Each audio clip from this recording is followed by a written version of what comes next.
Hola, ¿qué tal a toda la gente ahí detrás de la pantalla? En esta ocasión voy a hacer un análisis esperado de una película que es icónica, que es un referente y se ha considerado de culto a lo largo de esta ya más de 2 décadas que aconteció desde su estreno, ¿no? Esta es de Matrix o Matrix. En esta ocasión voy a hacer el análisis de la primera saga, de la primera entrega. No voy a hacer de la 2 ni la 3. Próximamente estaré haciendo una interpretación, una opinión o crítica de Matrix Resurrección, que ya tuve la oportunidad de verla. Por cierto, si no la has visto, puedes ir al cine, que tiene buenas partes muy buenas y brutales. Matrix 1 es una película del año 1998, dirigida por los hermanos Wachowski, ¿no? Ellos se atrevieron a revolucionar el cine de esta época, ¿no? Con estos efectos de ciencia ficción, tiempo bala. Tiempo bala es un efecto en el cual las cámaras giran alrededor de un objeto, de un personaje o dos personajes, pero las cámaras se mueven rápidamente. Sin embargo, el objeto sí se mueve lentamente, paulatinamente. Entonces es un efecto que revolucionaron. No, ellos no iniciaron, ¿no? Esto, los hermanos Wachowski, ya venía de películas tiempo atrás, sino que ellos fueron los que lo comercializaron de alguna manera, ¿no? La narración, el relato. Tenemos a Neo, ¿no? Interpretado por Keanu Reeves, quien vive una vida un poco aburrida, digamos, con desidia. Trabaja en una oficina en el día, no le gusta su trabajo, es un programador de software, pero vemos que está haciendo como fácilmente es alienado por su jefe, tiene un trabajo el cual no le agrada, por eso en la noche tiene como que sacar, exteriorizar de alguna manera su alter ego, que es Neo, ¿no? Thomas Anderson es un nombre propio, pero Neo es su alter ego, el cual se encarga de las noches como que reproducir estos chips a espaldas del gobierno y vendérselos a otros hackers. Entonces vemos en esta parte que Neo ya tiene un alter ego y un lado infractor, que no está como muy conforme con su realidad, que sospecha y duda de que algo está sucediendo, ¿no? Entonces, en este relato ya conoce a Trinity, le llega un mensaje que dice: sigue el conejo blanco, ¿no? O la madriguera del conejo, o estás en la Matrix, le dice, ¿no? ¿Qué es la Matrix?, le pregunta, ¿no? Entonces desde ahí como que Neo reacciona, se asusta un poco, se ve algo abrumado, ¿no? Porque ya tenía sus dudas, ¿no? Como que estaba sumergido en otra realidad, algo como que él no le parece tan verdadero, tan cierto. Hay algo, ¿no? Hay algo que no cuadra para Neo, ¿no? Entonces Trinity se hace este acercamiento con este mensaje: sigue al conejo blanco. Bueno, ya para comenzar nos empiezan a hablar un poco de analogías, metáforas, referencias a esta figura del conejo. Vemos, por ejemplo, que comparte cierta concepción con Alicia en el País de las Maravillas, sino que es algo invertida, ¿no? Porque Alicia en el País de las Maravillas se supone que el conejo es quien guía a Alicia, pero para salirse, desprenderse de su realidad e introducirse a un nuevo mundo de la fantasía en el cual sea capaz de ampliar su imaginación, de dar vida a todos estos imaginarios que los niños tienen, ¿no? Es un libro y una serie de niños infantil que es muy buena para también empezar a filosofar y a cuestionarnos qué es la realidad, el mundo de lo real y la fantasía, ¿no? Continuando con Neo, pues se adentra a este mundo como siguiendo su intuición, su instinto, siguiendo al conejo. Ya conoce a Trinity, quien le dice: ¿quieres saber más de la Matrix, averiguar más? Entonces sígueme. Está en su oficina, le hacen una llamada, pero él no es capaz como de seguir las indicaciones de Morfeo, quien se está comunicando a través del celular, y salta, le dice que salte por la ventana, ¿no? Pero él no es capaz. Vemos que es algo miedoso, ¿no? Algo no es temerario, sino que es temeroso más bien, ¿no? Y los agentes Smith, quienes lo estaban persiguiendo, lo capturan. Entonces le dicen: bueno, usted ha estado como que infringiendo la ley, ha estado vendiendo estos chips a estos agentes, a estos hackers, entonces tiene que volver. Ojo, ahí ya es el primer semblante del agente Smith. Tiene que volver a a seguir con su vida, a continuar con su vida normal, a seguir pagando impuestos. De hecho, la escena le miran como en un archivador, en un cuaderno, quién es usted, cuáles son sus datos, cuál es su nombre. ¿No? La identidad que más que todo las instituciones y el sistema nos conceden, ¿no? Cuando somos ciudadanos normales quienes pagamos impuestos. Entonces Neo era un ciudadano normal en esa época, pero algo aburrido, como que no estaba viviendo al límite, ni 100%, porque sospechaba que había algo más allá. Los agentes le insertan un animal dentro de su estómago y al otro día despierta pensando que todo era ficción, pero se encuentra con Morfeo, quien le dice: ¿estás dispuesto a tomar la píldora roja? Que la píldora roja es como esta representación que te va a sacar de este estado de adormecimiento, de estás aletargado, de que sigues trabajando para ganar dinero, sigues en tu oficina, sigues atrapado en esta matrix. Bueno, entonces conoce a Morfeo y vemos que Morfeo le da a elegir, a que sea capaz de tomar una decisión. Desde ahí ya hay filosofía, desde ahí ya hay sujeto del yo consciente, cuando somos capaces de tener libre albedrío, ¿no? Pero libre albedrío en realidad no existe como tal, 100%, bueno, esa es otra discusión, pero Morfeo le dice: tienes dos opciones, ¿no? Una disyuntiva, una bifurcación a elegir.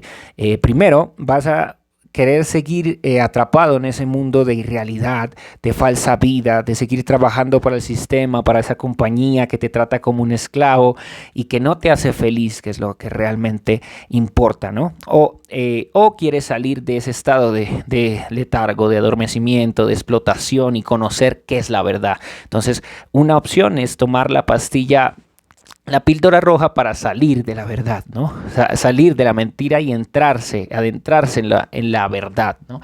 Entonces él decide tomar esta pastilla porque vemos pues que él es alguien que le gusta sospechar, ¿no? Que tiene la duda, ¿no? Que se siente que es alguien elegido ya desde antes, ¿no? Este significante de elegido que posteriormente lo iremos desarrollando. Bueno, entonces Neo escoge la píldora roja, ¿no? Tiene ese deseo de despertar y esa curiosidad por enterarse que es la verdad, ¿no? O sea, desde ahí vemos que es una persona altamente inteligente, inteligible, que duda, que es curioso. Entonces, desde ahí podremos ver que sí tiene algún grado de referencia del elegido, pero el elegido siempre se lo va a dar el otro, ¿no? Ese papel, ese lugar, ese rol de ser el Mesías, un carácter mesiánico que más adelante explicaré, pero que en este comienzo Neo no lo tiene porque está apenas saliendo, desalineándose, separándose de la Matrix, ¿no? Para él el comienzo es algo doloroso, pero no tanto, ¿no?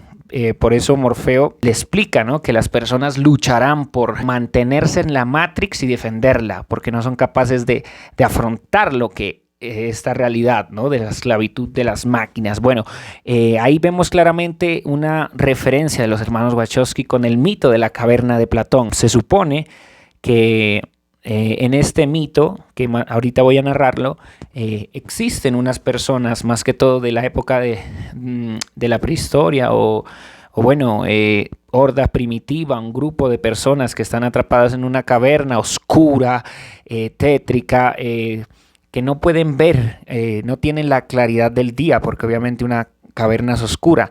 Entonces ellos solamente seguían y creen que la realidad son primero ellos están encadenados, ¿no? Como esclavos, ¿no?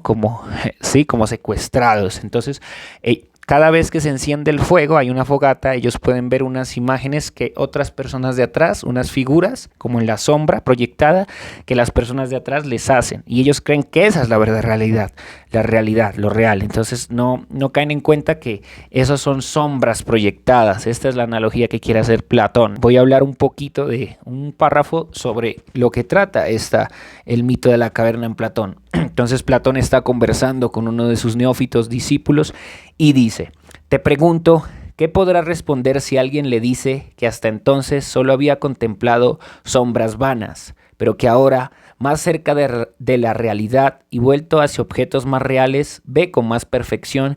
Y si por último, mostrándole cada objeto a medida que pasa, se le obligase a fuerza de preguntas a decir qué es, ¿No crees que se encontrará en un apuro y que le parecerá más verdadero lo que veía antes que lo que ahora le muestran? Sin duda, dijo el discípulo. Y si se le obliga a mirar la luz, ¿no se le dañarían los ojos? ¿No apartará su mirada de ella para dirigir a esas sombras que mira sin esfuerzo? ¿No creerá que estas sombras son realmente más visibles que los objetos que le enseñan? Seguramente. Y si ahora lo arrancamos de su caverna a viva fuerza y lo llevamos por el sendero áspero y escarpado hasta la claridad del sol, ¿esta violencia no provocará sus quejas y cólera? Y cuando esté ya a pleno sol, deslumbrado por su resplandor, ¿podrá ver alguno de los objetos que llamamos verdaderos? Bueno, es muy interesante lo que nos narra Platón, porque le está comentando a su discípulo que no será más probable que estas personas que han vivido tanto tiempo, tienen toda su historia de vida, toda su supuesta identidad formada a partir de lo que la sombra proyectaba, ¿no será a ellos más fácil defender y creer que la realidad es eso, las sombras proyectadas, y no la que se les muestre afuera de la caverna y a la luz exterior del sol? Es como que, claro, es un proceso abrupto salir de la caverna, porque primero están siendo esclavos, segundo, les va a pesar esa, digamos, esa luz solar, ¿no? Ya no, ellos van a querer como primer mecanismo de defensa o reacción, querer seguir viendo, vislumbrando esas figuras de sombra, ¿no? Porque el sol, la realidad les va a arder, les va a doler. Eso hablaremos más adelante en el proceso de alienación y separación. Pero esto es básicamente el primer referente filosófico y teórico que el cual podemos abrir el debate con Matrix, ¿no? Porque Neo ha vivido muchos años en su historia, casi 30 que tiene en esa época, y pues una persona pues con 30 años es muy difícil olvidar su historicidad, porque ya te crees que tu identidad a nivel yoico es lo que has vivido con tu experiencia personal, el significado que le has dado a esas experiencias, a tu vida, a tu familia, pero es muy difícil, ¿no?, salir de esa caverna. Entonces esta es la analogía, por eso nuevamente retomo a Morfeo cuando le decía: las personas no saben que son uno más, que son otro ente creado y programado por la Matrix, porque les va a costar, ¿no? Viven para consumir, y desde ahí ya también empiezan como que el deseo de, la teoría del deseo de Lacan, ¿no? Que el deseo siempre nunca se termina de satisfacer porque hay una falta inicial, ¿no? Entonces también las personas dentro de esta metáfora, que también de alguna de las tantas interpretaciones es la película Matrix, esta película fácilmente puede ser considerada una diatriba a todo el sistema capitalista. ¿Y por qué al sistema capitalista? Y podemos hablar también de la teoría de Marx, ¿no?, del capital humano. Hablamos de biopoder, ¿no?, que las máquinas están esclavizando a los humanos y los tienen controlados. ¿Y qué es lo que pasa en esta analogía con el sistema capitalista? Pues que las instituciones, las altas instancias del poder, los políticos, con sus leyes, con sus normas, a través de la exacerbación, algo descabellado en cuanto a cobrar tanto impuesto para mantener y financiar el Estado, a veces exprimen a la clase media, la dejan, le sacan directamente del bolsillo.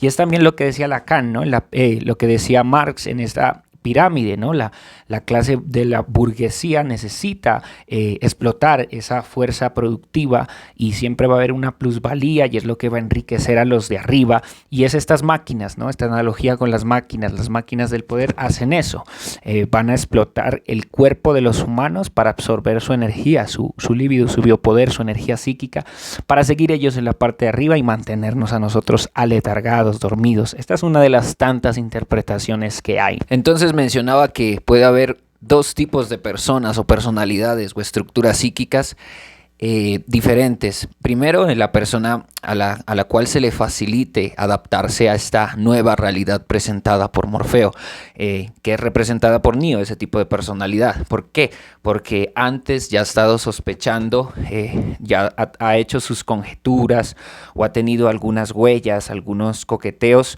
con seguir dudando, con la duda. La persona que empieza a dudar es la persona pues más que empieza a adentrarse por el camino de la sabiduría. En cambio, la persona pues que quiere mantenerse ciega, reticente, hermética, a esta persona es a la que más duro se le va a presentar el cambio de realidad, ¿sí? Por ejemplo, por las personas, por ejemplo, que no están, que vienen desde hace algún tiempo cuestionándose cosas, como que ya se les hace más fácil los cambios abruptos de la realidad, ya algún bajón, algún duelo, alguna muerte. En cambio, las personas que siempre han vivido pues encerradas en su burbuja, en su matrix, en su campo virtual, obviamente van a tener unos efectos o respuestas emocionales, pasionales más fuertes, más sólidas e incluso algo más patológicas. Bueno, para seguir, ya para finalizar el tema de Platón, de la caverna, ¿qué quiso tanto decir Platón, ¿no? Con el mundo de las ideas? Lo que quiere decir Platón es que primero él plantea que cuerpo y mente son dos entidades diferentes. La mente va más allá. La mente está íntimamente relacionado con el conocimiento, con el espíritu, pero el cuerpo, digamos que es una cárcel que lo ha privado y que hace que este material no, digamos que el cuerpo es la cárcel de la mente, ¿no? Y la mente, el espíritu está privado allí y no puede desarrollarse intelectual, afectivamente, completamente. Entonces, el cuerpo, o sea, la mente lo que debe buscar es trascender el goce o los placeres del cuerpo. Por eso el cuerpo, como decía él, puede ser fácilmente engañado por los sentidos. Y esto es lo que pasa en el mundo de las ideas, ¿no? Las ideas pueden ayudarnos a encontrar la verdad, ayudarnos a reflexionar, puede ser una forma de salir de la Matrix. Entonces, por eso Platón les arma todo este cuento de la caverna. Las personas deben estar preparadas para salir de su caverna, de su propia burbuja. Bueno, ya dejando atrás el tema del mundo de las ideas, vamos a hablar un poco del tema de alienación y separación. Es este proceso por el que contaba que Neo no pasa no le cuesta tanto adaptarse, ¿no? Bueno, este es un proceso principalmente planteado por Lacan y que puede proyectarse en este largometraje, en esta cinta. Entonces, para ello he traído un texto de Slavoj Žižek, que es uno de los filósofos que también fueron discípulos de Lacan.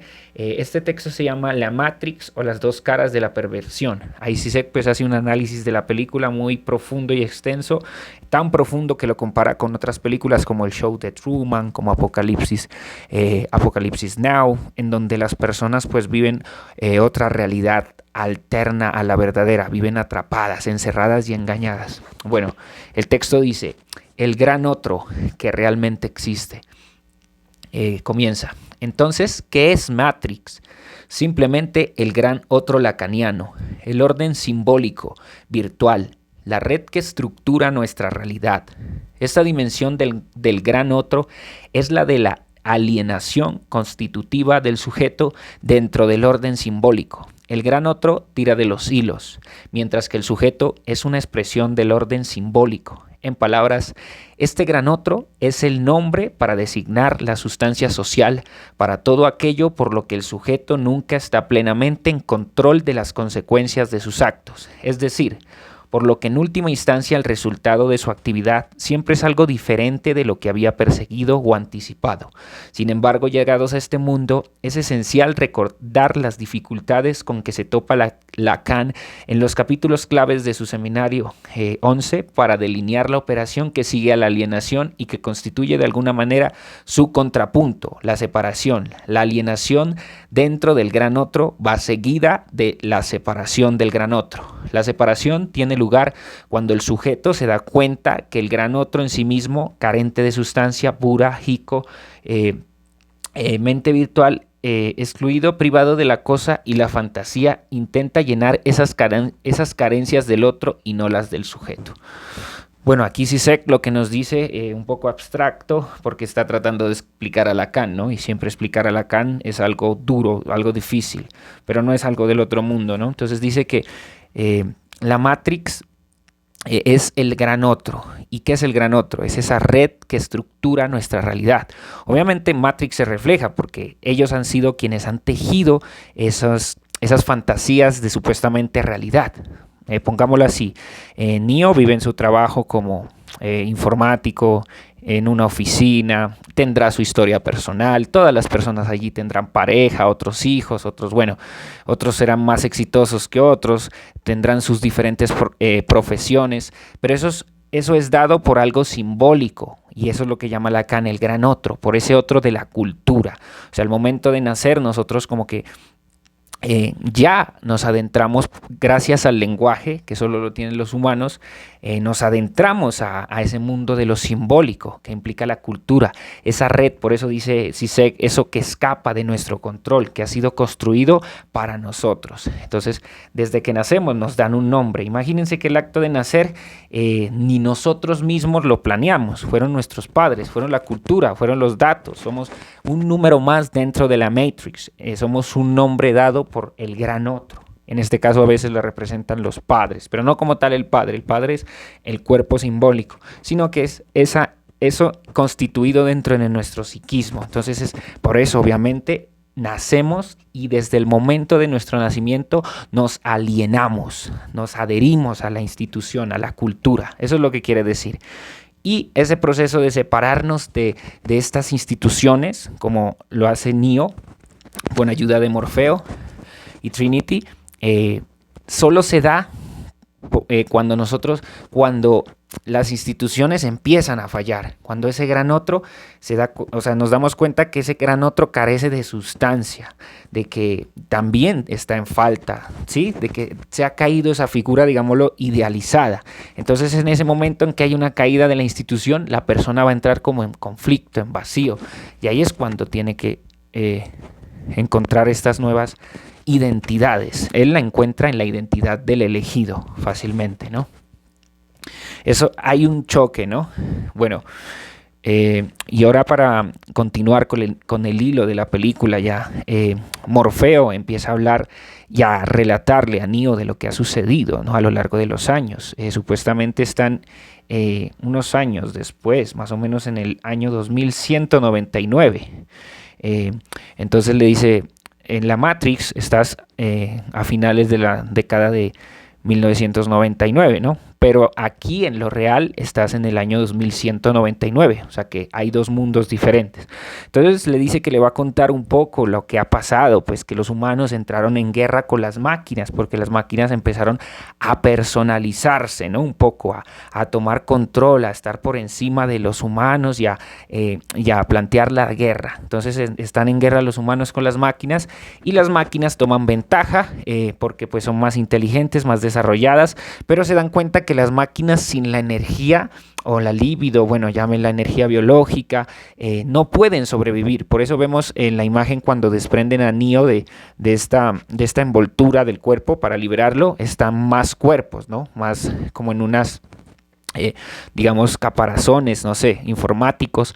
Entonces es como una red que conecta a los humanos, que los mantiene dormidos, soñando o programados en la Matrix, viviendo su otra vida, pero ellos necesitan de esta energía porque es una energía psíquica. Es como cuando decimos que cuando dormimos nosotros no es que estemos muertos, porque un muerto es quien no produce energía. En cambio, una persona dormida sí sigue produciendo esta energía y es esa energía de la que se basan estas máquinas para lograr subsistir y manteniéndose. Entonces hay un grupo de humanos, bueno, y entonces entraron en una guerra caótica nuclear y lo real ya fue la destrucción, ese desierto. Entonces la tierra quedó destruida y ellos, los pocos sobrevivientes que lograron salir, no nos explica cómo fue el primer subversivo que se rebeló a las máquinas o cómo construyeron ese imperio, pero sí ya nos muestra como que ya las máquinas tienen el poder, ya tienen controlada la mayoría de la humanidad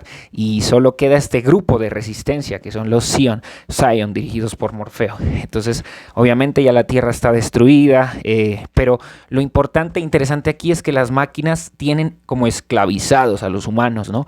¿Por qué los tienen esclavizados? Y esta es una metáfora muy buena con el biopoder o la biopolítica que habla Michel Foucault, ¿no? Que habla de las instituciones que necesitan de tener, las instituciones necesitan de, digamos, de esta esclavitud enmascarada, ¿no? De tener trabajadores, por eso las leyes cada vez explotan más al trabajador, se aprovechan de su fuerza de trabajo, y es esta forma como de decir que las máquinas esclavizaron a los humanos para obtener su energía biológica y ellos mantenerse arriba del poder. Obviamente es una metáfora también a no solo a las máquinas, que eso puede pasar en una realidad futura, sino que es una metáfora pues a las instituciones, a la aristocracia, a las altas instancias del poder, a todo el sistema capitalista en general, porque el capitalismo, recuerden que tiene explotada el trabajador pues de más bajo nivel, digámoslo así, es la persona pues que más se desgasta, más fuerza, más fuerza energética invierte, pero es el que menor retribución económica recibe. Entonces necesita seguir engañado en un mundo de ficción, de consumo, de seguir comprando, ¿no? Para ellos seguir trabajando, y en este caso las máquinas o los políticos, los de arriba, la ideología ya instalada, necesita de esa, digámoslo, insatisfacción en el deseo de las personas para seguir produciendo y captando esa energía y ellos seguir existiendo, toda esta fuerza. Es un biopoder, ¿no? Es lo que está instalado en el cuerpo para que la persona siga letargada, ¿no? Bueno, y hablando un poquito ya de Morfeo, Morfeo claramente se va a basar en la mitología griega, ¿no? Este personaje que es el líder pues de este grupo de humanos que ha quedado y que se enfrenta a las máquinas. Morfeo es basado pues en el dios griego del sueño, pero Morfeo no era el propio dios del sueño, sino que Morpheus viene de la etimología de morfo, ¿no? De forma. Era hijo de Hipnos, que Hipnos era su padre y él sí era propiamente el dios de todos los sueños. Y también era hijo de Nix, quien era la versión femenina de la noche. Pero Morfeo no era, en esta época griega, Morfeo no era el único que desempeñaba el papel de reproducir los sueños,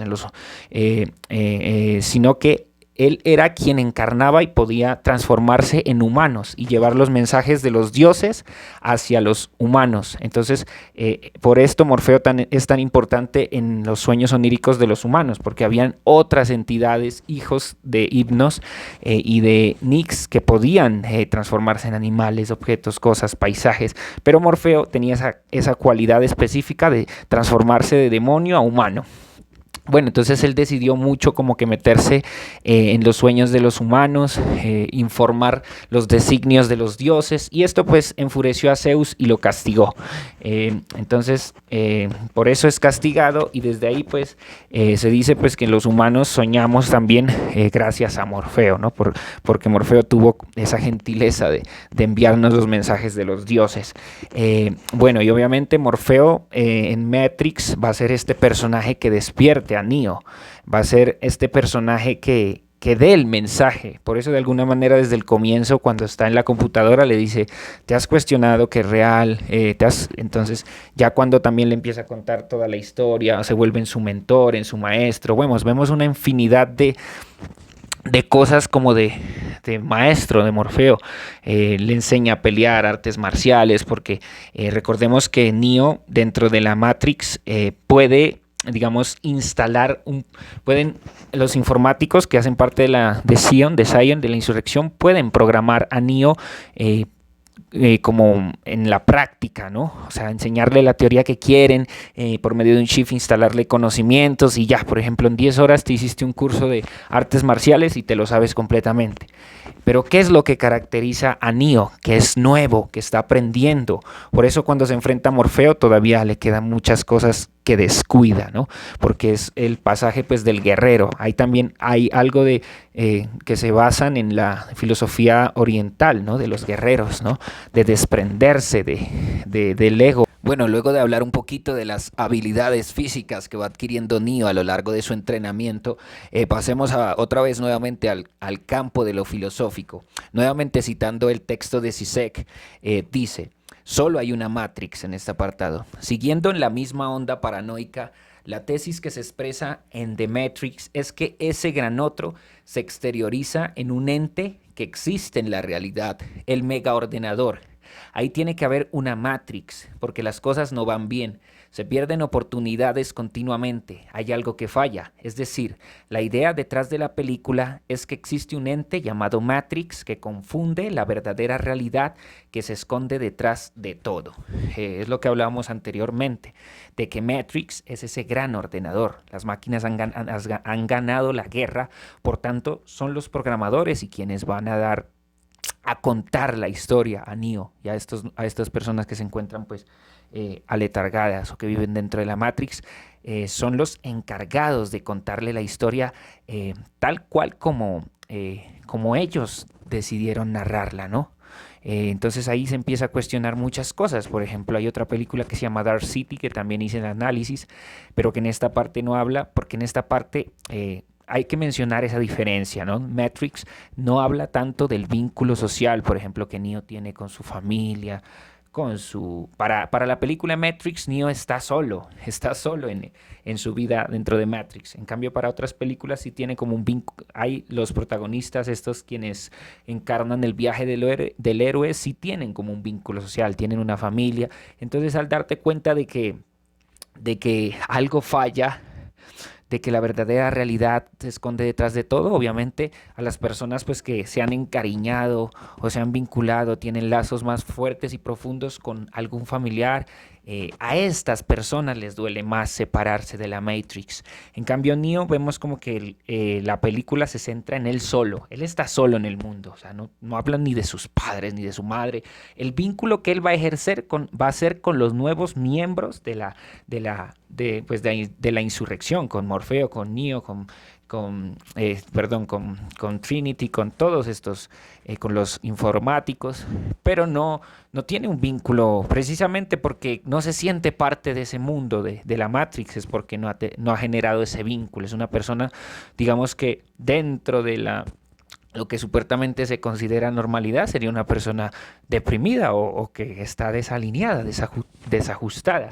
Por eso es como que la Matrix es como una paranoia también, ¿no? Porque el paranoico está constantemente pensando que ese gran otro lo persigue, lo mira. Entonces por eso Neo también pensaba eso, hay algo que me está viendo, me está persiguiendo, se sentía observado en muchas partes. Y es eso algo que falla precisamente lo que hace cuestionar a Neo. Bueno, continuamos con otro texto. Se llama Baudrillard versus Matrix. Baudrillard es uno de los filósofos los cuales los hermanos Wachowski se basaron. Creo que es uno de los tres. Está Baudrillard, Platón y Lacan, entre muchos más, pero esos son los tres principales. E incluso miren un artículo por ahí que ellos, los hermanos Wachowski, le pidieron a este filósofo Baudrillard que les ayudara en el guión, a lo que él se negó rotundamente, porque pues no quería involucrarse en esto de Hollywood y todas estas cuestiones. El texto se llama Baudrillard versus Matrix, las ilusiones simuladas. Lo escribió Antonio Dopazo Gallego. Y en este fragmento él menciona, por ejemplo: lo que tenemos en Matrix es básicamente un joven cuya extraordinaria capacidad le permite sospechar que en el mundo en el que vive no es real. Le permite, por tanto, apercibirse dentro de su mundo como ficción o como ilusión. Y esto le convierte en extraordinario porque al principio no tiene otra cosa con la que compararlo, sencillamente lo sabe. Al pasar a través de la madriguera del conejo, Neo hace un viaje bastante distinto al de Alicia. Da el salto de la ficción a la realidad, claro, lo contrario. Y esta es la piedra de toque. Una vez en el mundo de Zion entra Matrix, Neo ya no dudará de la realidad de dicho mundo. Sencillamente la dará por sentada y a partir de ese momento toda la película se moverá en la dialéctica entre esos dos lugares. Este fragmento me pareció que escudriña demasiado bien la personalidad de Neo. Porque claro, si desde el comienzo es un personaje que sospecha de todo, que duda, que no hay otra realidad, ¿por qué cuando ya entra a Zion, que es el mundo restante, ya no vuelve a dudar? Como que de un momento a otro se le apaga ese deseo de seguir investigando.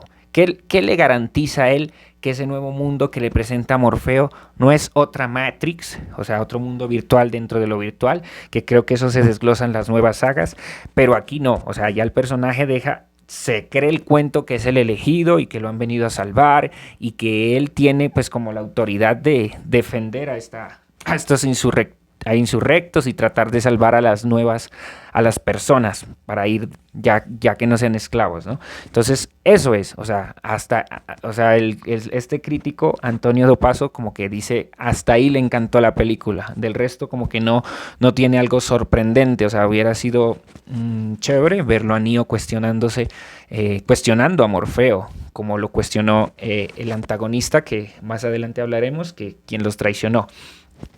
Entonces, claro, obviamente ya él se empieza a mover entre esos dos mundos, entre Matrix y Zion.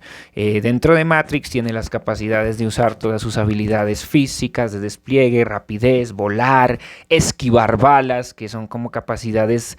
Esto es como una contradicción, ¿no? Porque vemos que Neo, hasta ahora ninguno de los miembros había sido capaz de ganarle al agente Smith, hasta más o menos que al final Neo combate uno contra uno y logra vencerlo, parar las balas, esquivarlo. Bueno, estos efectos especiales son magníficos, eso es otro tema, pero entonces Neo aprendió muy rápido, ¿no? Contrario a sus compañeros, y se dieron cuenta pues que sí era el elegido, pero se está moviendo básicamente entre esos dos mundos, ¿no? Entre la Matrix y entre Zion. Entonces si muere en la Matrix, el cuerpo, digamos la mente, el espíritu, lo intangible, el software, llamémoslo, si mueres por ejemplo en el videojuego, también va a morir tu cuerpo. Esta es otra antinomia de Platón, ¿no? Porque Platón decía que el alma se libera, y en esto se basó pues obviamente la religión, pero en cambio acá como que nos dicen, si mueres ahí en Matrix, también mueres en la realidad. Entonces como que es algo existencialista, porque no hay otro más allá, no hay otro Matrix más allá, otro plano de la realidad. Entonces ahí se acaba. Por eso es como que este escritor entró como en desidia, o cuestiona a Matrix. ¿Por qué no siguió dudando a Neo? ¿Por qué no siguió replanteándose nuevas Matrix y pasando de una Matrix a otra? O varios universos, multiversos paralelos, sino que llegó hasta ahí, dos mundos. Es como un dualismo, mundo de Matrix, mundo de Zion. Debe haber más cosas. Continuemos con el mismo texto. Otra parte interesante que dice: el Neo de la película es, por supuesto, la imagen especular de todo lo anterior. Paradigma de creyente, auténtico, judeocristiano, que lucha con los falsos ídolos que tapan la visión del Dios verdadero. Aunque aquí no se trate de dioses, sino de realidades, el peligro del descreimiento, del ateísmo, nunca llega a tentar al protagonista. De hecho, el único personaje que coquetea con dicho decreimiento es Cifra, desempeñando el triste papel de traidor. Cifra, ¿no? Más desagradable, si cabe, el de malvado. Esto es interesante porque vemos que Cifra ha transitado por los dos mundos, o sea, ya vivió los dos mundos. Este es el antagonista, digamos el Judas, el traicionero. Cifra trabaja para Morfeo y tiene sus argumentos, ¿no? Como para decir por qué los traicionó.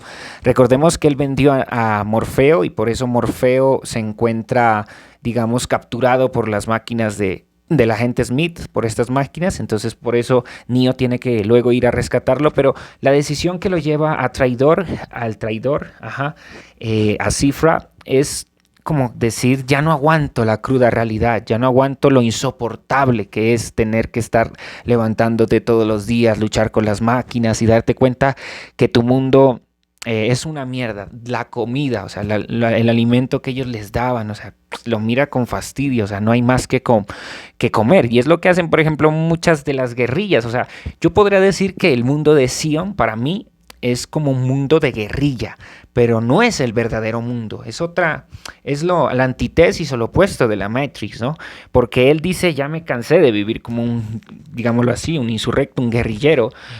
Yo quiero, le pide al agente Smith, estas son las condiciones: yo quiero que me des, que sea millonario, exitoso, mujeres, carro. Típicamente las ilusiones pues con las que muchas personas soñamos, ¿no? Es lo primero que se nos viene, o sea, sin comida, sin un techo, pues te mueres. Entonces la fantasía va más, digamos,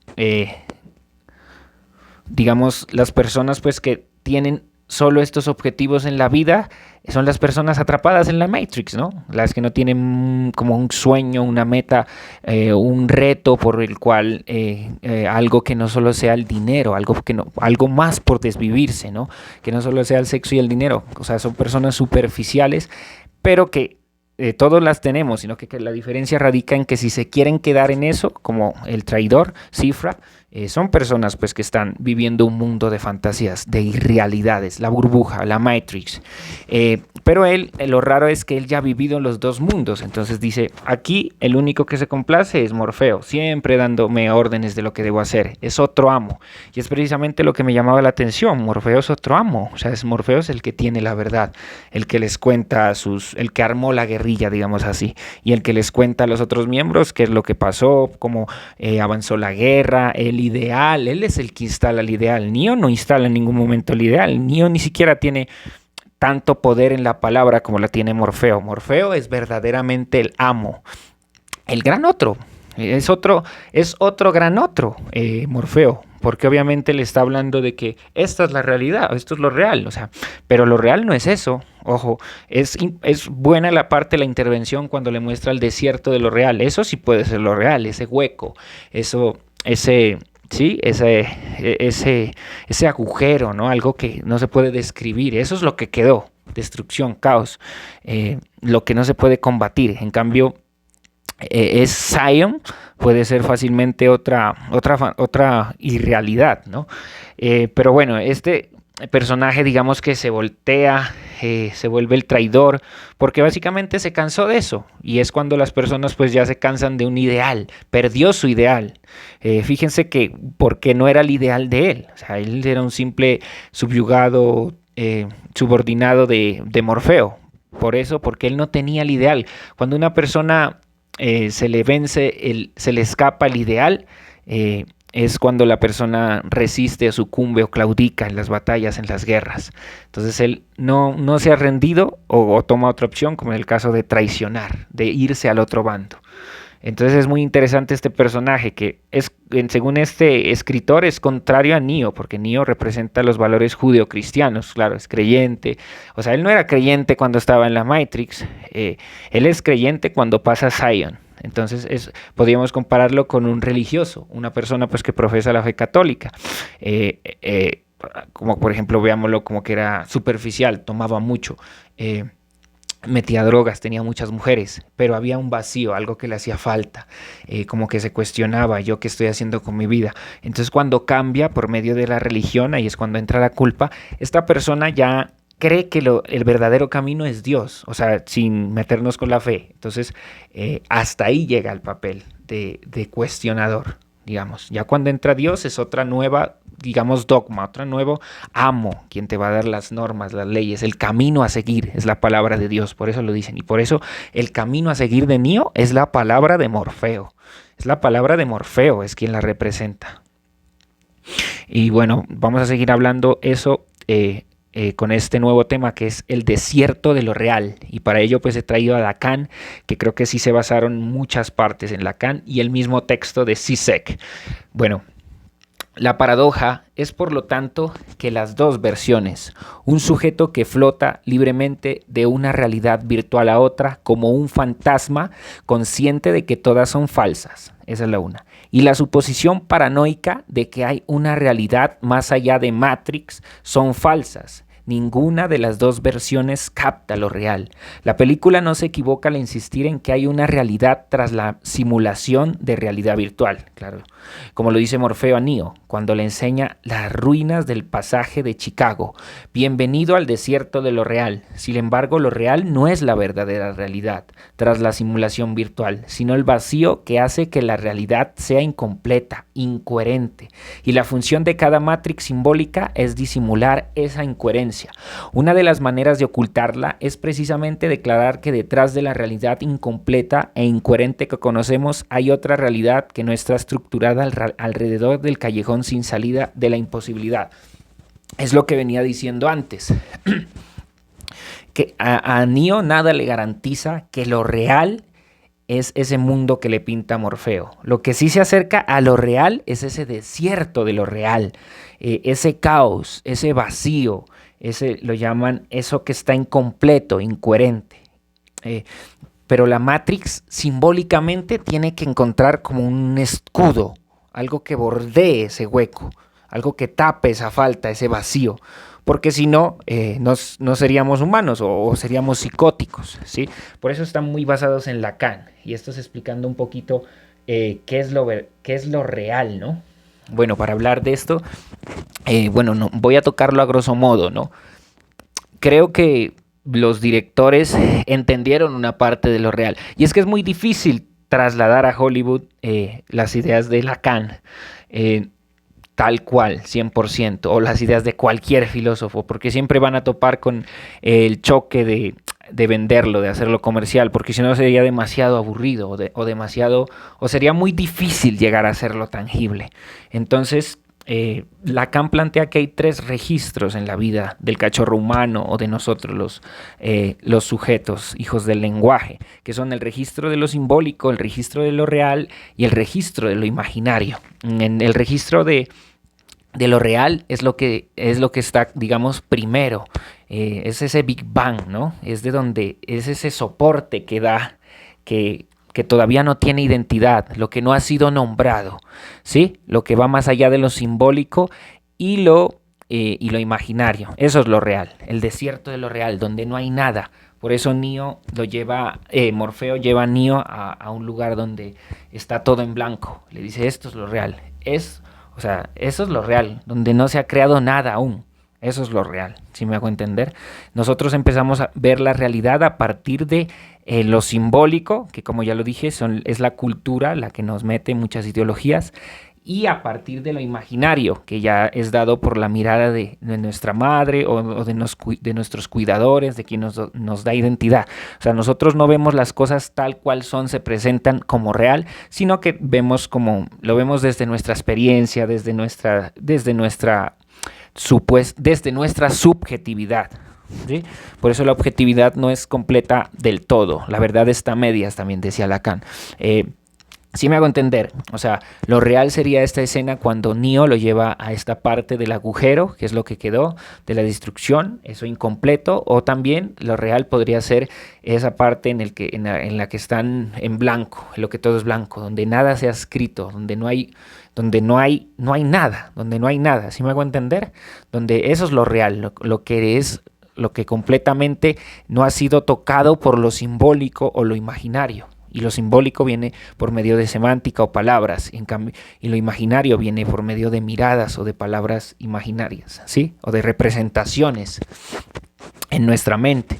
Entonces esa es la diferencia ante lo real. Bueno, en lo imaginario tenemos que las relaciones del sujeto se dan con iguales, con el otro, con los pares, con los semejantes, sí, con una persona, por ejemplo, una pareja, un compañero, a quien yo considero igual, un otro, con el que tengo que entablar vínculo social. Morfeo y Neo se relacionan desde lo imaginario, porque el uno tiene una proyección en su mente de lo que es el otro, pero también se relacionan desde lo simbólico, como decía Lacan, el nudo borromeico, porque de las palabras de Morfeo también llegan a construir una nueva realidad llena de normas, leyes, algo que es construido para ti. Sí, o sea, propiamente es muy duro encontrar lo real. Y ya lo real es eso que escapa de las palabras o que escapa de las imágenes, ¿sí? Por ejemplo, la muerte es algo real, las enfermedades son algo real y que el discurso científico le pone un nombre, obviamente que tiene mucha validez porque pueden prevenirlas, curarlas, pero no se encuentran tal cual con las enfermedades. Por ejemplo, ese es el problema de ahorita del COVID, del SIDA, que no hay, digamos, una cura completa. Siempre es una cura a medias, porque lo real está sobrepasando este orden simbólico. Entonces, eso es más o menos lo real. Entonces, los dos mundos, Zion y la Matrix, son realidades nomás, pero no son lo real propiamente. Lo real es cuando Morfeo le muestra esos desiertos, ¿no? Hay una parte en que le dice, si muere la mente en Matrix, muere lo real. Muere el cuerpo. Hay una unión entre cuerpo y mente, pues subsisten mutuamente. Es una paradoja, como le decía Platón, porque Platón decía pues que el cuerpo es una cárcel de la mente, del espíritu. En cambio en Matrix los dos van juntamente. Por eso en las escenas cuando ya mata el traidor que se les quiere, que quiere pues irse al grupo de los Smiths y vivir este mundo de fantasía, este mundo de dinero, de consumismo. Mata a los otros miembros, los empieza a desconectar a esta mona, a los otros compañeros, a una mujer de pelo rubio, de cabello rubio, y se muere. Le desconecta el cable y se muere. Si mueres aquí, mueres en la otra vida. O sea, ahí se acabó todo, no hay otro más allá. Hay la escena importante que es el encuentro con el oráculo de Delfos. ¿Qué le quiere decir Delfos a Neo, no? Bueno, antes de eso hay una escena en que también él se encuentra con un niño, ciertamente budista, calvo el niño. Representa pues todo el estereotipo del budista. Entonces él ve que el niño es capaz de doblar la cuchara. Entonces se pregunta cómo lo hace, cómo lo consigues hacerlo, y él le responde: no intentes doblar la cuchara, que es el objeto. El día que cuando tú te dobles o dobles tu posicionamiento, verás que será la cuchara la que se mueva. Entonces es como diciéndonos: desde el lugar donde tú mires las cosas, ahí se van a empezar a cambiar las cosas. Es pura filosofía oriental y platónica ahí, ¿no? Desde la idea que tú te hagas del objeto, esa va a ser la idea que va a empezar a cambiar. No el objeto como tal, el objeto no es lo que cambia, el objeto va a seguir manteniéndose ahí. O sea, cuando me refiero a objeto, me refiero a personas o lugares o hechos históricos. O sea, si tú miras a una persona con odio, no es la persona la que ha cambiado. Obviamente ha cambiado pues con los años, pero ella se mantiene en esencia. Lo que va a cambiar es tu mirada hacia ella, porque tú también has cambiado, ¿sí? Te has moldeado, te has movido de ese lugar donde estabas antes. Eso es lo que trata de decir en esta escena. Y cuando se topa con el oráculo de Delfos, ella le dice que no es el elegido y le añade que tal vez en la próxima vida seas el elegido. O sea, eso es como que ya nos da a entender que va a haber un poco de secuelas o más sagas, y efectivamente las hubieron. Pero Morfeo creía en él ciegamente, ¿no? Y todos los miembros, Trinity más que todo. Trinity porque el oráculo le había dicho que ella se enamoraría del elegido. Y ahí le meten las pasiones, ¿no? De los humanos. Entonces añade que Neo tendría que... ella también le dice... O sea, esta escena es como diciéndole... tú no vas a venir aquí a ser el Mesías, el Salvador de todo... porque te lo han dicho, tienes que ganarte ese lugar, pero el oráculo no es tan directo de decírselo así, ¿no? De frente, sino que le dice, tal vez en la próxima vida, la engaña, juega con él, es una treta, para que él como que de alguna manera, esta es mi percepción, mi opinión, no sé si otros opinan, para que él se cuestione si de verdad es el elegido. Ojo, cuando él se cuestiona si es el elegido, cuando nos cuestionamos si vamos a ocupar ese rol, es cuando de verdad podemos desplegar nuevas capacidades, nueva energía, nueva libido. Si estamos porque sí, siendo los elegidos o en un lugar, pues, estamos siendo autómatas, máquinas. Entonces, esa es la filosofía del oráculo de Delfos. Es una psicóloga, psicoanalista, es un sujeto de supuesto saber, este oráculo, ¿no? Y es muy bien porque ella no le da la respuesta directamente. No le dice, o sea... No le dice si eres el elegido, o sea, no le dice lo que él quiere escuchar, que es lo que comúnmente las personas quieren, una respuesta y no se plantean las preguntas, sino que le dice, tú tienes que elegir si vas a salvar a Morfeo cuando esté en riesgo, o si vas a dar tu vida o vas a dejarlo morir.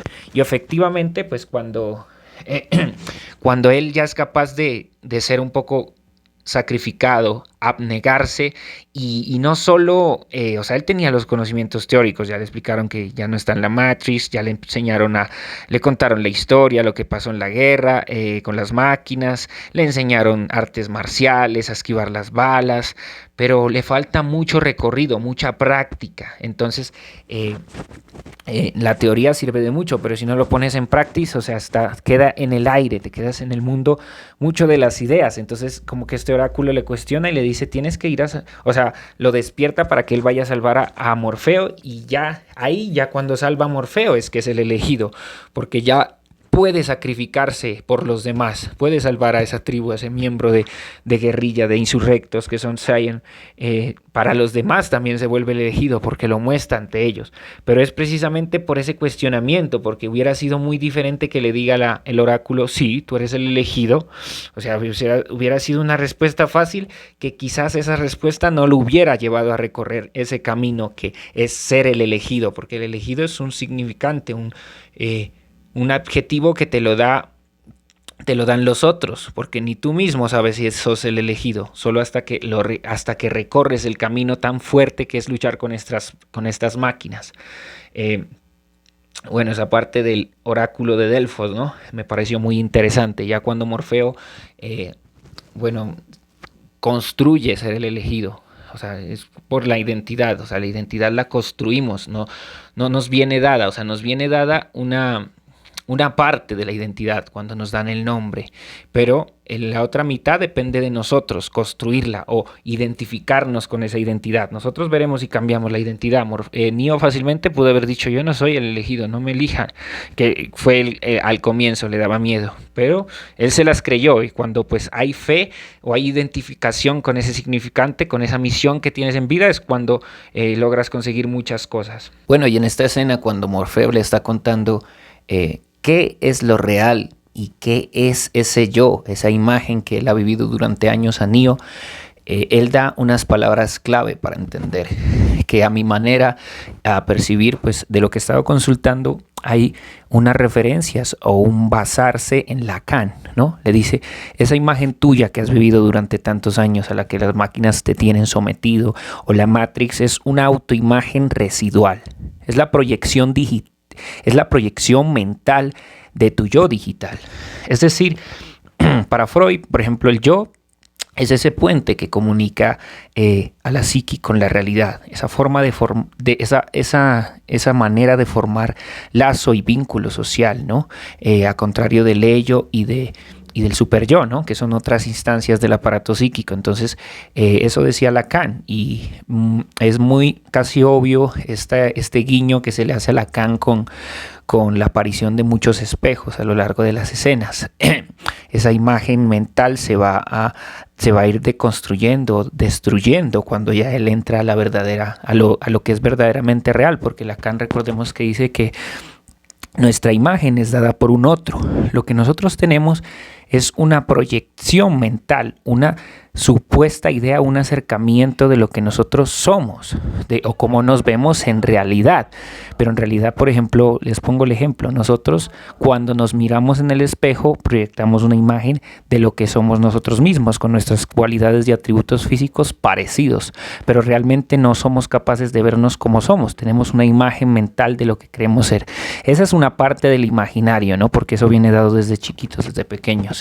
La imagen o el sonido, nuestra identidad la formamos por el otro, pero hay otro imaginario que son los sentimientos, los celos, la envidia, el amor, el odio, nuestra identidad. Son cosas que incumben más que todo a este imaginario que es el yo, ¿no? Y el yo, por eso el yo es una parte, un fragmento de la realidad, porque vienen muchas cosas, las pulsiones que a veces no logramos gobernar, lo inalcanzable.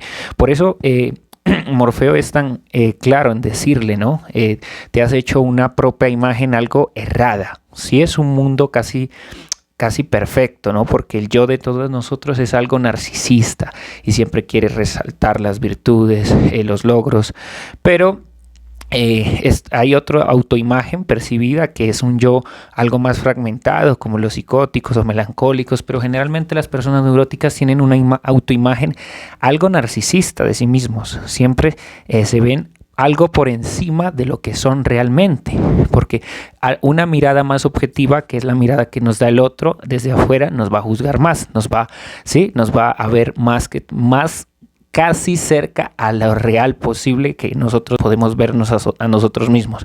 Nos proyectamos en un espejo, escuchamos nuestra voz, pero en realidad no es una percepción real y completa y objetiva, es una autoimagen dada, ¿no? Y eso viene pues desde la etapa del espejo a los 8 meses, cuando nuestra El otro es lo que nos da identidad, ¿no? El niño se mira algo fragmentado, mira una silueta que no tiene mucha forma dada, ¿no? Eso es lo que Lacan llama esa imagen que no se reconoce primeramente. Luego hay como un reconocimiento a partir de la mirada de la madre y él va ver en ese otro una figura que se parece a la de él cuando se mira en el espejo, y luego va a pasar a ausencia, presencia. Cada que se ve al espejo el niño ya se logra reconocer, y es este guiño, ¿no? Lo que decíamos, a los espejos, a ver qué tan capaces somos de reconocernos realmente, ¿no? Es esa imagen mental que nosotros tenemos. Bueno, y hay mucha similitud en cómo generar ese vínculo y adentrarse con la realidad desde las posturas que decía Platón, ¿no? De que nos relacionamos desde un imaginario, desde una falsa realidad, a lo que dice Lacan, ¿no? De que todo es una imagen también mental, ¿no? Ese significante que hemos dado a la historia personal de lo consciente e inconsciente, ¿no? Entonces también en esta escena donde están en blanco hay un velo fantasmal, ¿no? Y también por eso Morfeo le dice: tus sentidos te engañan. Es lo mismo tal cual decía Platón. Tus sentidos te engañan. Lo que comes, lo que hueles, es solo una simulación. Y es de cierta manera lo que pasa, ¿no? Para explicar estos fenómenos. Nosotros comemos, tenemos apetito, soñamos, miramos las cosas porque tenemos previamente un velo fantasmal. El velo fantasmal o la fantasía es lo que nos permite a nosotros estructurar ese puente con el otro, con la realidad. No vemos las cosas tal cual reales. Siempre hay como una capa, ¿no? Y esa capa es lo que nosotros llamamos velo fantasmal. Y el velo fantasmal se ha creado a partir de una etapa previa, de la nada, de esa etapa del espejo, en la cual podemos generar muchas fantasías, ¿no? Desde que nos introducimos al lenguaje. Pero la cuestión es que no podemos relacionarnos desde lo real con el otro. Por eso la película lo explica muy bien, y Morfeo, al decir que todos somos imágenes digitales que estamos comunicándonos por energía, ¿no?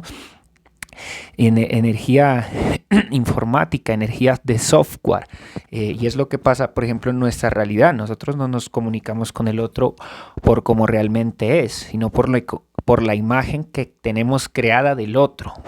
Por eso vamos a generar adjetivos o también calificativos peyorativos, despectivos, cuando es hablar acerca del otro, ¿no? Entonces eso es claro, tenerlo en cuenta, que nosotros vemos la realidad a partir del velo fantasmal, de la fantasía de la que nosotros hemos formado desde nuestra etapa infantil. Desde allí empezamos a construir nuestra mirada y nuestra percepción, nuestra forma de criticar y ver las cosas. Por eso existe la subjetividad, porque nadie es igual que el otro. Eso es lo que nos está diciendo básicamente Morfeo en esta escena. Bueno, finalmente hablemos de el mundo perfecto de los humanos y la primera Matrix que falló. Hablamos de que el agente Smith, hay una escena en que le dice a Morfeo, cuando lo tiene secuestrado, cautivo, amarrado, le dice: hubo una Matrix antes, de hecho yo la tengo aquí, pero falló, porque ellos tenían como ese sentimiento, esa sensación de que algo andaba mal, de que no todo puede ser perfecto. O sea, imagínense un mundo donde todo sea felicidad, no haya imperfecciones, no haya peleas, conflictos. Sería un mundo demasiado aburrido, y pues esto es una contrariedad. Por eso esa primera Matrix falló. Este agente Smith es como un padre castrador que quiere evitarle a sus hijos traumas, o sea, quiere pintarle un mundo de todo perfección, pero eso es incorrecto, porque el primer trauma es el nacimiento. Bueno, aquí tengo un autor que habla muy bien de este trauma, el cual son dos, Gabriel Eduardo Guralnik y Romina Soto. Esto se llama El Edén perdido en Matrix, la aceptación psicosocial del obstáculo como condición para la existencia del sujeto. Bueno, en esta cita dice: la integración cognitiva de la imagen de esa supuesta madre como parte del proceso de anclaje concordaría con la conclusión de que se trata de una madre que está evitando la constitución de un sujeto normal. De tal modo podría surgir en el espectador la idea propia del sentido común de que una Matrix donde el neonato fuese totalmente satisfecho habría habría constituido una Matrix inviable. Así, la aceptación psicosocial de que los sujetos rechazaban a la Matrix en ese mundo donde nadie sufriera sería natural y derivada del propio sentido común. Eso es de la película. El mismo ejercicio podría plantearse con respecto, por ejemplo, a la teoría del trauma que postula Freud, en donde el mundo que postula Smith debería haber sido un mundo sin traumas. Esa es la analogía con la película.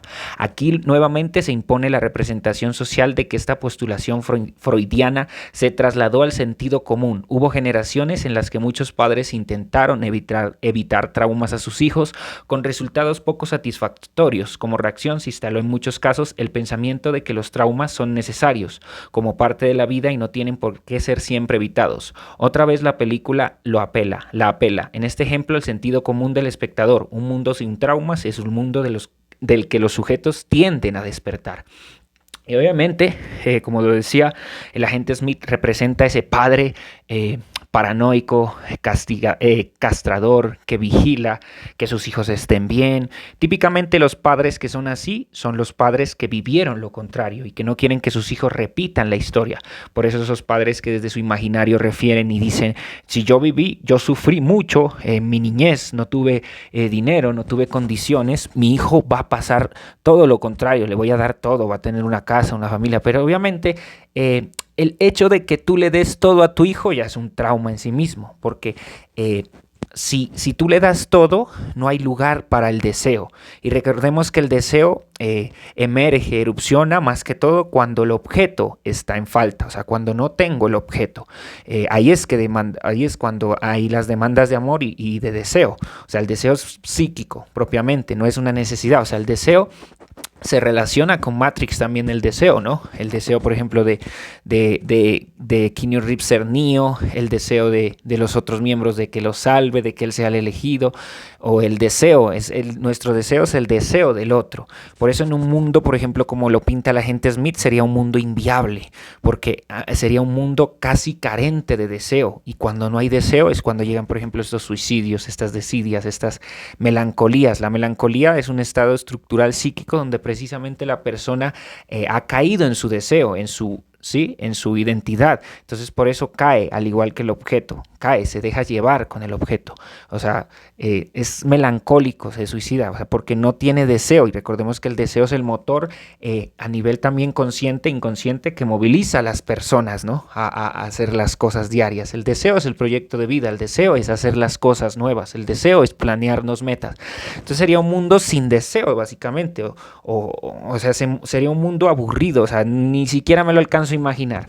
Bueno, continuando con este tema de este tipo de mundo fantasioso que planteó la agente Smith y que obviamente cualquier persona, o sea, ahí está la diferencia también entre máquinas y humanos. O sea, una máquina no tiene deseo, una máquina es perfecta, una máquina es matemática, informática. Entonces las máquinas de la agente Smith creían que planteando un mundo así de lógico y perfecto en los humanos, sería un mundo donde ellos no puedan destruirse, ni sufrir, ni acabar, pero es un mundo donde no hay deseo, donde no hay pasión, y obviamente los humanos tenemos todo ese lado de la pulsión, ese lado pues del odio, del deseo, de la pasión, de la inconformidad.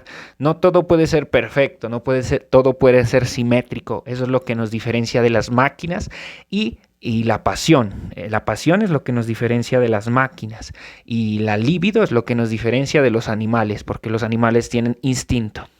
Bueno, continuando con otro autor que cita a Moscovici, autor de las representaciones sociales, Moscovici, dice, también de esta película, sería aplicable respecto de la historia la premisa de que al representar un objeto lo asimilamos, lo dominamos de un modo particular y lo internalizamos, lo hacemos nuestro.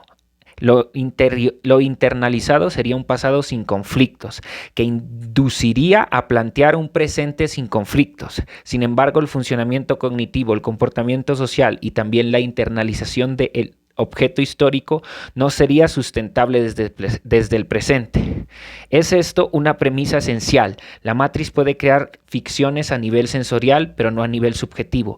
Puede intervenir en las percepciones, pero no en la internalización. Inevitablemente los conflictos intersubjetivos remitirían a nuevas representaciones sociales. Esto lo dice Moscovici, y es diciéndonos pues que en este mundo que nos pinta el agente Smith, que obviamente falló, no sería un mundo igual para todos, porque imagínate que a ti te digan, esta es la historia, todos nacimos pues de una misma civilización, las guerras, por ejemplo, si se les diera a las máquinas por anular o obnubilar los acontecimientos con todas las guerras que han sucedido, o sea, nunca ha pasado guerra, las personas lo captarían de diferente manera porque tienen subjetividad y singularidad, o sea, la historia sería una historia diferente para cada uno de nosotros, y nuevamente es lo que nos diferencia de las máquinas, y habría muchos conflictos, o sea, el conflicto es inherente a la condición humana, porque cada uno tiene una subjetividad y unos intereses distintos al otro.